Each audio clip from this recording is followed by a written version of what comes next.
ছাত্র জনতার গণ অভ্যুত্থানের মুখে প্রধানমন্ত্রীর পদ থেকে গত 5ই আগস্ট পদত্যাগ করে ভারতে পালিয়ে যান শেখ হাসিনা।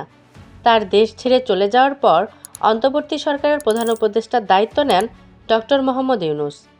এই অন্তর্বর্তী সরকারের মেয়াদ কতদিন হবে এ নিয়ে ব্যাপক আলোচনা হচ্ছে বিভিন্ন মহলে।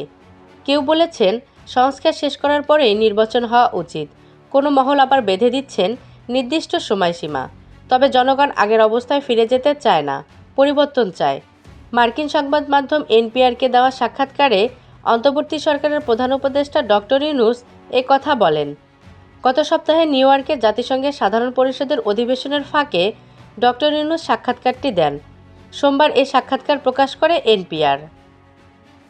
নির্বাচন আয়োজন নিয়ে ডক্টর ইউনূসকে প্রশ্ন করা হলে তিনি বলেন, কেউ কেউ বলছে যত দ্রুত সম্ভব সংস্কার করার জন্য, না হয় আপনি যত দেরি করবেন তত অজনপ্রিয় হয়ে পড়বেন, সব কিছু তালগোল পাকিয়ে যাবে।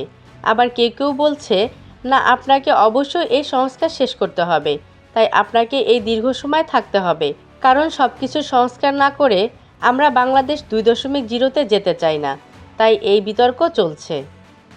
প্রধান উপদেষ্টা বলেন, আমরা পুরনো অবস্থায় ফিরে যেতে চাই না। তাহলে এত প্রাণ দেওয়ার মানে কি দাঁড়ালো?